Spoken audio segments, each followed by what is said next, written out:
Friends, I want to talk to you today about something that might surprise you. Stop being too nice in 2025. Now, I'm not saying stop being kind. I'm not saying stop being loving. But some of us have spent too much time pleasing everybody else, saying yes when we need to say no, letting people walk all over us when God has called us to stand tall, to be bold, and to step into our destiny. Too many people go through life weighed down by the burden of trying to keep everyone happy. They live in a cycle of saying yes when they really want to say no, bending over backward to meet expectations that aren't even theirs to carry, constantly worried about what others might think. But let me tell you something. You were not put on this earth to be a people pleaser. You were created with a purpose, with a destiny, and with a calling that does not require the approval of every single person around you. The truth is, no matter how much you do, no matter how hard you try, some people will never be satisfied. You could give them all your time, all your energy, all your love, and they would still find something to criticize. They would still expect more. Why? Because people's expectations are like a bottomless pit. If you keep feeding them, they just get deeper. That's why you have to decide right now that in 2025, you are not going to live to make everyone else happy. You're going to live in alignment with what God has put in your heart. Now, I'm not saying be rude. I'm not saying stop being kind or compassionate. But there is a difference between being kind and being a doormat.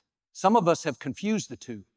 We think that if we say no, if we put up boundaries, if we speak up for ourselves, we are being mean or selfish. But that's not true. Being too nice to sacrificing your own well-being just to please others is not kindness. That's self-neglect. Look at Jesus. He was full of love. He was full of compassion. But he wasn't afraid to speak the truth. He wasn't afraid to say no.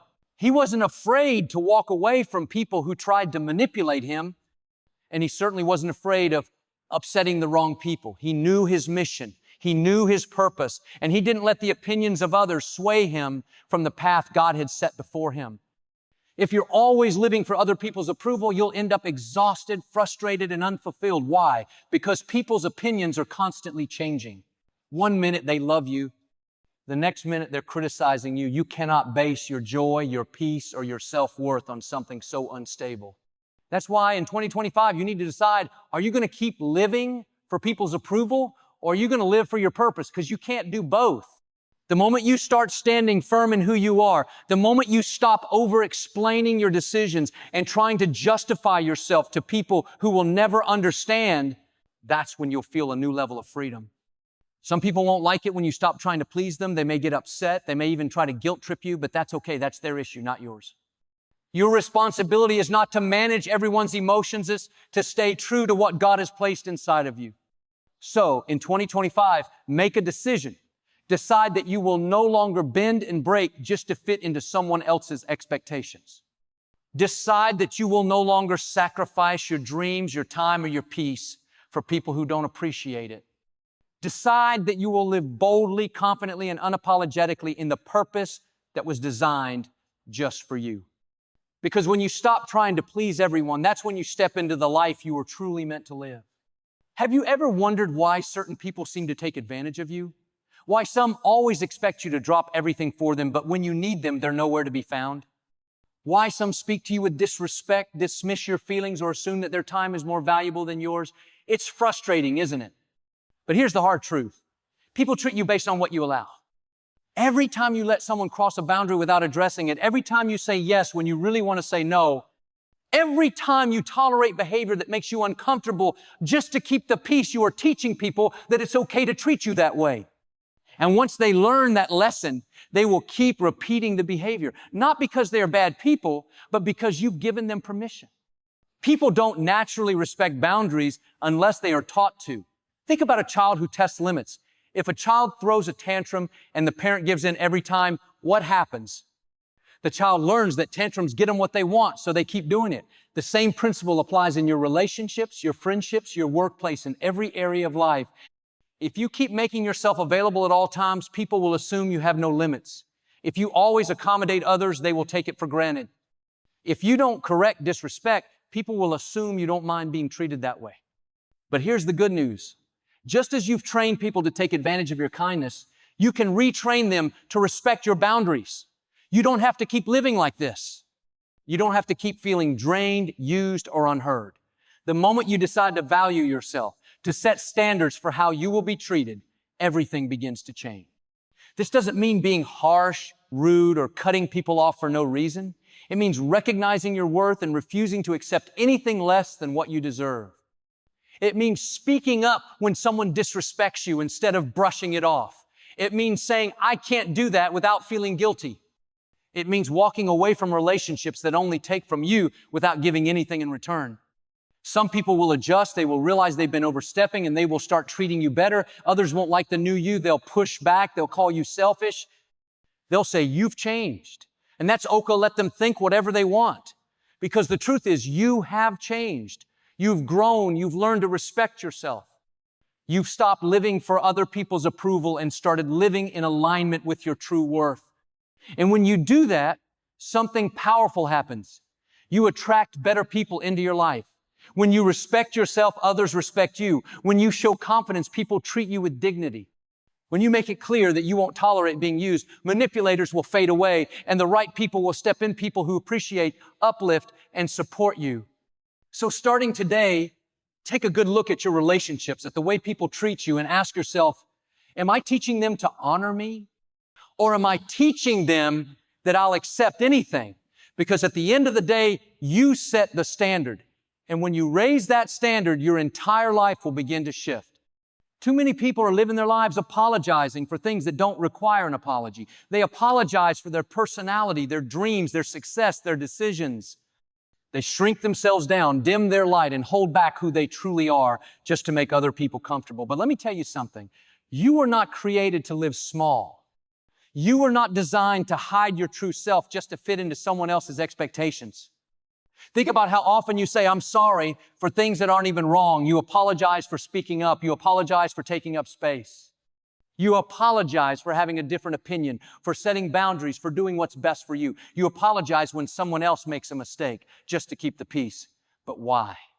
Who told you that being yourself was something to be ashamed of? The truth is, when you constantly apologize for who you are, you're telling yourself that you're not enough, that somehow the real you isn't acceptable. And that is a lie. You are not here to blend in.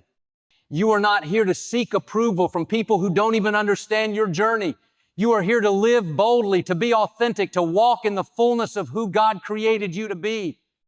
There will always be people who don't agree with you, who think you should tone it down, change, or fit into their idea of who you should be. But you don't need their approval to be yourself.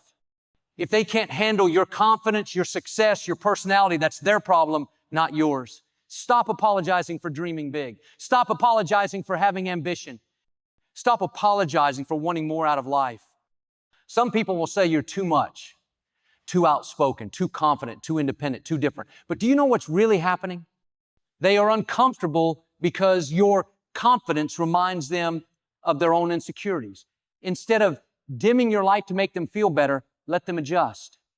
Let them deal with their own discomfort. You don't have to shrink yourself to make others feel bigger. And let's talk about success. Some people feel guilty when they start doing well. They feel like they have to downplay their blessings, hide their achievements, and pretend they're not as happy as they really are. But listen, you don't have to apologize for winning. You don't have to apologize for the doors that are opening for you. You don't have to apologize for stepping into the favor and abundance that God has placed in your life. If someone is uncomfortable with your success, that's on them. Real friends, real supporters, real people who love you will celebrate you. They won't make you feel guilty for what you've worked hard for. And if someone can't handle your growth, maybe they were never meant to go where you're headed. This is the year to stop saying sorry for things you should be proud of. Stop apologizing for being strong, for setting boundaries, for choosing yourself. Stop apologizing for your gifts, your talents, your uniqueness. You were made exactly as you are for a reason. Own it. Walk in it. And never again say, I'm sorry for simply being who you were always meant to be. Have you ever noticed how often people apologize for simply existing as themselves? They apologize for their opinions, their dreams, their passions, and even their successes. They downplay their strengths so they don't intimidate others. They hold back their excitement so they don't seem too much. They hesitate before speaking up, afraid that someone might not agree with them. But let me tell you something. You were never meant to apologize for who you are. Somewhere along the way, many of us were taught that in order to be liked, we have to fit in. We have to be agreeable. We have to make sure everyone around us is comfortable, even if that means making ourselves uncomfortable. We were told not to speak too loudly, not to take up too much space, not to dream too big, because if we do, we might upset someone. And so we shrink, we stay small. We suppress our real selves, not because we want to, but because we're afraid of what people will think if we don't. But let me ask you this, who are you really living for?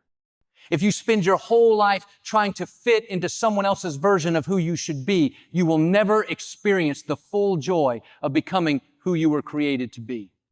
You were designed with a purpose, with unique gifts, with a voice that matters. And the moment you stop apologizing for that, everything changes.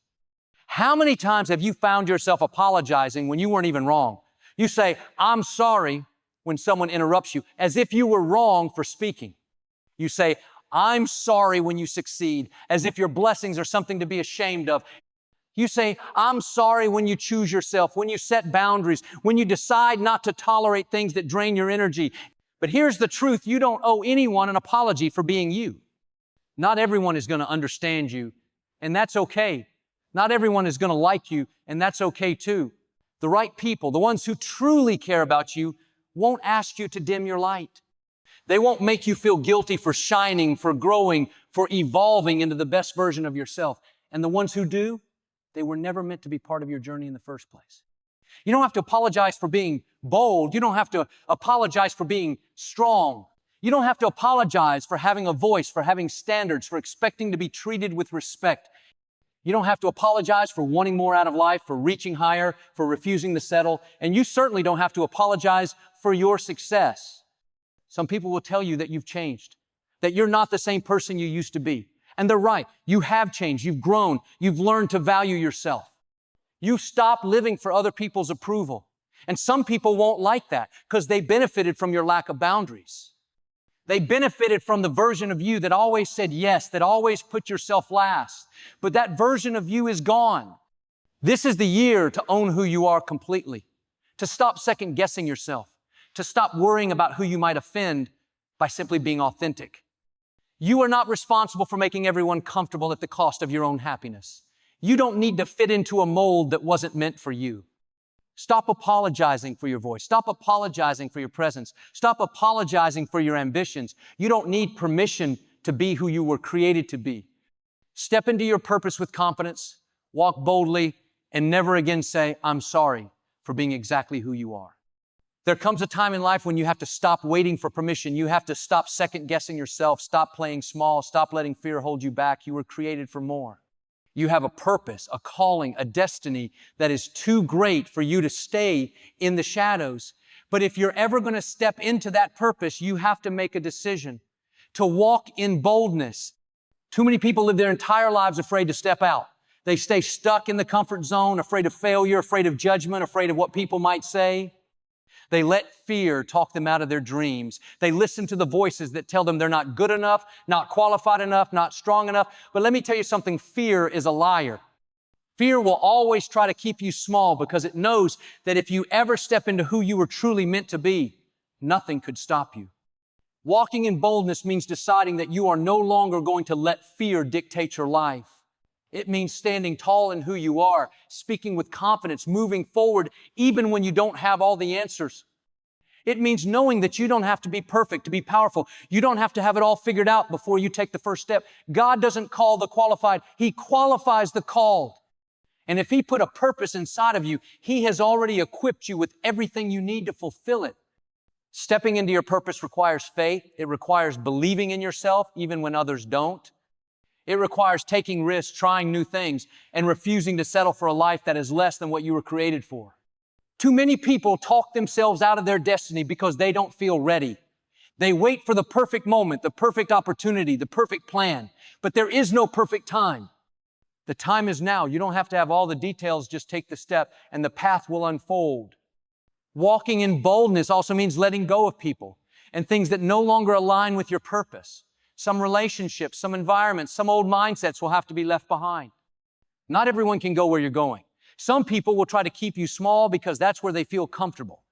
Some will criticize you, not because you're doing something wrong, but because your boldness reminds them of their own fears. Don't let their insecurities become your limitations. You have been called to stand out, to lead, to make a difference. And that means you will have to be bold enough to take the road less traveled. You will have to be bold enough to believe in yourself even when others doubt you. You will have to be bold enough to push past rejection, to rise above failure, to keep going even when the path isn't easy. But if you keep moving forward, you will step into a life greater than anything you could have imagined. So this is your time. No more shrinking. No more waiting. No more letting fear have the final say. Walk with confidence. Walk with courage. Walk in boldness. And step fully into the purpose that was designed for you before you were even born. The world needs what you have. Now is the time to step up and live boldly. It's time to stop playing small. It's time to stop apologizing for who you are, to stop saying yes out of guilt, to stop letting fear keep you from stepping into your purpose. You were not created to be a people pleaser. You were created to be bold, to stand strong, to live with confidence and purpose. No more shrinking yourself to make others comfortable. No more allowing kindness to be mistaken for weakness. No more teaching people that it's okay to mistreat you because you're too afraid to set boundaries. This is the year you stand up, speak up, and walk in the fullness of who you were meant to be. You don't have to apologize for your dreams. You don't have to apologize for your success. You don't have to apologize for saying no, for protecting your time, for choosing yourself. The right people, the ones who truly love and respect you, will celebrate you. And the ones who don't, they were never meant to walk this journey with you.